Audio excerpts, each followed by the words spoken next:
Omni பேருந்துகளுக்கு தனி permit வழங்க வேண்டும் என ஆம்னி பேருந்துகள் சங்கம் கோரிக்கை விடுத்திருக்கிறது. விவரங்களை செய்தியாளர் தாயுமானவன் வழங்க கேட்போம். தாயுமானவன் வணக்கம். விவரங்களை பதிவு பண்ணலாம். நீங்க கடந்த சில நாட்களாக கேரள மாநிலத்துல தமிழக பதிவெண் கொண்ட ஆம்னி பேருந்துகளை கேரள மாநில போக்குவரத்துறை அதிகாரிகள் சிறைப்பிடித்து வைத்ததோடு மட்டுமல்லாமல் கேரளாவுக்கு சாலை வரி கட்ட வேண்டும் என வலியுறுத்தி அபராதம் விதித்ததாக தகவல்கள் என்பது வெளியாகி இருந்தது. தொடர்ச்சியாக 100க்கும் மேற்பட்ட ஆம்னி பேருந்துகளை பறிமுதல் செய்து வைத்ததன் காரணமாக கேரளாவுக்கு செல்லக்கூடிய ஆம்னி பேருந்துகள் எதுவுமே இயக்கப்பட மாட்டாது என ஆம்னி பேருந்து சங்கத்தின் தரப்புல தகவல் என்பது வெளியிடப்பட்டிருந்தது. கேரளாவை தொடர்ந்து கர்நாடகா மற்றும் ஆந்திரா உள்ளிட்ட மாநில அரசுகளும் இத்தகைய நடைமுறையை பின்பற்ற தொடங்கி இருக்கிறாங்க.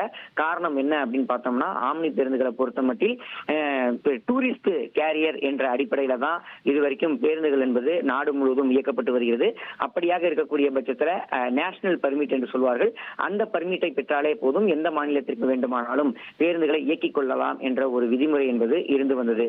இந்த நிலையில தான் நேஷனல் பர்மிட் பெற்ற வாகனங்கள் மற்றும் வெளிமாநில பதிவெண் கொண்ட வாகனங்களை தமிழகத்துல இயக்கும் போது தமிழகத்திற்கான வருவாய் பாதிப்புகள் என்பது ஏற்படுவதால, எனவே தமிழகத்திற்கென்று சாலை வரி என்பது இருக்கிறது. அந்த சாலை வரியை கட்டினால் மட்டுமே தமிழகத்திற்குள் அந்த வெளிமாநில பதிவெண் கொண்ட பேருந்துகளாகட்டும் தமிழக பதிவெண் கொண்ட பேருந்துகளாகட்டும் இயக்க முடியும் என ஆம்னி பேருந்துகள் இயக்க முடியும் என தமிழக போக்குவரத்துறை உத்தரவை வழங்கியிருந்தாங்க. இதனைத் தொடர்ந்து தமிழகத்திலும் பல்வேறு பேருந்துகள் என்பது சிறைப்பிடித்து வைக்கப்பட்டிருந்தது, வெளிமாநில பதிவெண் கொண்ட பேருந்துகள். இறுதியாக அவர்கள் அனைவருமே தமிழக பதிவெண் கொண்ட வாகனங்களாகவோ அல்லது தமிழகத்திற்கான அந்த சாலை வரியை கட்டி தமிழகத்துல பேருந்துகளை இயக்குவதற்கான நடவடிக்கையை எடுத்திருந்தாங்க. இந்த ஒரு நிலையை தான் தற்போது அண்டை மாநிலங்களாக இருக்கக்கூடிய கேரளா, கர்நாடகா மற்றும் ஆந்திரா உள்ளிட்ட மாநிலங்களும் பின்பற்ற தொடங்கி இருக்கிறது.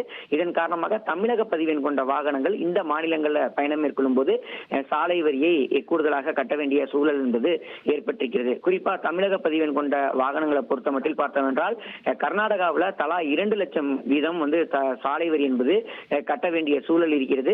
40 பேருந்துகள் என்பது சிறைப்பிடித்து வைக்கப்பட்டிருக்கிறது. இதே போல ஆந்திராவை பொறுத்த மட்டில் 100க்கும் மேற்பட்ட ஆம்னி பேருந்துகள் சிறைப்பிடித்து அபராதம் என்பது வசூலிக்கப்பட்டிருக்கிறது. கேரளாவிலும் இத்தகைய நடைமுறையை தொடர்கிறது.